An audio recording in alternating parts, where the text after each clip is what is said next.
মাছের মাথা দিয়ে আমরা কম বেশি অনেক রেসিপি করে থাকি, কিন্তু আপনি একবার হলেও আমার এই রেসিপিটা ট্রাই করে দেখতে পারেন। এর স্বাদ কিন্তু দারুণ হয়। এই রেসিপিটা বানিয়ে নেওয়াটাও যেমন খুব সহজ, তেমনি উপকরণগুলো সবই ঘরোয়া। নমস্কার সবাইকে, হ্যালো এভরিওয়ান, কেমন আছেন সবাই? আশা করছি সবাই ভালো আছেন, আমিও ভালো আছি। চলে এলাম নতুন আরও একটি রেসিপি নিয়ে। তাহলে চলুন সম্পূর্ণ রেসিপিটা শুরু করা যাক। তো যেহেতু বিরিয়ানি করব, আমাদের লাগছে এখন পোলাও চাল। আমি এখানে 1 কাপ পরিমাণ পোলাও চাল নিয়েছি, তবে আমি এখানে পুরোটা নিব না, আমি এখানে আধা কাপ পরিমাণ চাল নিয়ে নিচ্ছি। আর এখন এই চালটাকে পরিষ্কার জলে আমি ভালো করে ক্লিন করে পানি ঝরানোর জন্য রেখে দিব। এখন বিরিয়ানির জন্য একটা মশলা তৈরি করে নেব। তো প্রথমে দিয়ে দিলাম 3টা শুকনো মরিচ, সেই সঙ্গে অ্যাড করছি 3টা এলাচ, দিয়ে দিলাম কয়েক টুকরো দারচিনি, আধা চামচ ধনে, 3-4টা লবঙ্গ, পাশাপাশি অ্যাড করছি আধা চামচ গোলমরিচ এবং আধা চামচ জিরা। এবারে এগুলোকে আমি শুকনো খোলায় জাস্ট 2 মিনিটের মতো টেলে নিব। আমি 2.5 মিনিট পর্যন্ত এগুলোকে শুকনো খোলায় ভেজে নিয়েছি। এবার এগুলোকে ঠান্ডা হয়ে গেলে আমি পাউডার করে নিব। আর এখানে আমি কাতলা মাছের মাথা নিয়েছি, আপনি চাইলে যে কোনো মাছের মাথা নিতে পারেন। এইবারে মাছের মাথা ফ্রাই করে নেওয়ার পালা। তো আমি এখানে দিয়ে দিচ্ছি পরিমাণ মতো হলুদের গুঁড়া, মরিচের গুঁড়া, স্বাদ মতো লবণ এবং একটু সর্ষের তেল। মাছের মাথা দিয়ে তো আমরা বেশিরভাগ মুড়ি ঘন্ট বানিয়ে থাকি, আর পোলাও চাল দিয়ে তো মুড়ি ঘন্ট খেতে অনেক দারুণ হয়। আমার রেসিপিটা মূলত মাছের মাথার মুড়ি ঘন্ট, কিন্তু মুড়ি ঘন্ট তো আমরা বেশিরভাগ একটু রসালো টাইপের রেখে দিই। আর এই ক্ষেত্রে আমার মুড়ি ঘন্টটা আমি রসালো রাখবো না, পুরো বিরিয়ানির মতো ঝরঝরে করে বানাবো। তো তার জন্য আমি আজকের এই রেসিপিটার নাম দিয়েছি মাছের মাথার বিরিয়ানি। তো কথা বলতে বলতে মাছের মাথাগুলো ফ্রাই করা হয়ে গেছে, আর এক্ষেত্রে মাছের মাথাগুলোকে একটু কড়া করে ফ্রাই করে নিতে হবে। আমি এবার মাথাগুলো তুলে নিচ্ছি। এখন একই তেলে আমি কয়েক টুকরো আলু ফ্রাই করে নিব।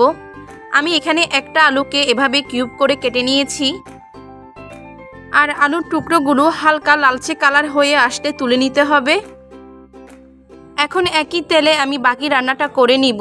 তো দিয়ে দিচ্ছি একটা শুকনো মরিচ, একটা তেজপাতা, আর একটা এলাচ, আর একটা দারচিনি, কিছু পেঁয়াজ কুচি দিয়ে দিলাম।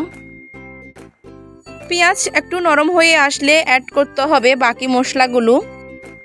তো এখানে অ্যাড করে দিচ্ছি কিছু রসুন কুচি আর একটা টমেটো কুচি, 3-4টা কাঁচামরিচ, পরিমাণ মতো হলুদের গুঁড়া, পরিমাণ মতো মরিচের গুঁড়া, সেই সঙ্গে স্বাদ মতো লবণ দিয়ে সমস্ত কিছু একসঙ্গে ভালো করে মিশিয়ে নিব।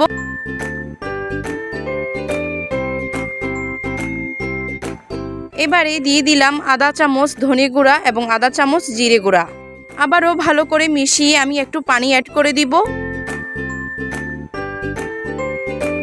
এখন মশলাটাকে ভালো করে কষিয়ে নিয়েছি। এবারে দেখুন এই মশলা থেকে তেল ছেড়ে আসছে। এখন আমি এখানে আগে থেকে ভেজে রাখা আলু টুকরোগুলো দিয়ে দিব। এই মশলার সঙ্গে আলু ভালো করে মিশিয়ে নিচ্ছি। এখন আমি প্রথমে যে চালটা পরিষ্কার জলে ক্লিন করে পানি ঝরানোর জন্য রেখে দিয়েছিলাম, সেই চালটা এখানে অ্যাড করে দিলাম। এখন আলু আর মশলাটার সঙ্গে চালও আমি ভালো করে কষিয়ে নিব। আর এই চালগুলো কষাতে কিন্তু খুব বেশি টাইম লাগবে না। যখন দেখবেন সব কিছু একসঙ্গে এভাবে দলা পাকিয়ে আসছে, তখন বুঝে নিতে হবে চাল কষানো হয়ে গেছে। এরপর পানি অ্যাড করতে হবে। যেহেতু এখানে আমি আধা কাপ চাল নিয়েছি, তো পানি আমি এখানে 1 কাপ পরিমাণ দিয়েছি। সরি বন্ধুরা, আমার আসলে ওই ভিডিওটা এখানে স্কিপ হয়ে গেছে। তো অবশ্যই আমি আবারও বলতেছি, আধা কাপ চালের জন্য আপনাকে 1 কাপ পানি দিতে হবে। পানি যখন এভাবে শুকিয়ে আসবে, তখন মাছের মাথাগুলো এভাবে ভেঙে দিতে হবে। এবারে আমি এখানে কয়েকটা গোটা কাঁচামরিচ দিয়ে দিলাম। এরপর প্রথমে যে মশলাটা রেডি করেছিলাম, সেই মশলাটা আমি এখন ছিটিয়ে দিচ্ছি। তো এখন কিন্তু পানি একেবারে শুকিয়ে গেছে। তো আমার রান্নাটা কিন্তু হয়ে গেছে। এবারে আমি গ্যাসটাকে অফ করে একটা ঢাকনা দিয়ে ঢেকে মৃদু আঁচে রেখে দিব 20 মিনিটের জন্য। ফিরে এলাম 20 মিনিট পর। তো হয়ে গেল মাছের মাথার মুড়ি ঘন্ট। আর দেখুন কতটা ঝরঝরে হয়েছে। আর এটা ঝরঝরে হয়েছে বলে আমি এটাকে বললাম মাছের মাথার বিরিয়ানি। আশা করছি আমার আজকের রেসিপি আপনার ভালো লেগেছে। ভালো লেগে থাকলে চ্যানেলটি সাবস্ক্রাইব করার অনুরোধ রইল। সাবস্ক্রাইব করলে পাশে থাকা বেল আইকন বাটনটি ক্লিক করবেন, এতে করে আমার সমস্ত ভিডিওর আপডেট সবার আগে পেয়ে যাবেন। সবাই ভালো থাকবেন, সুস্থ থাকবেন, টাটা।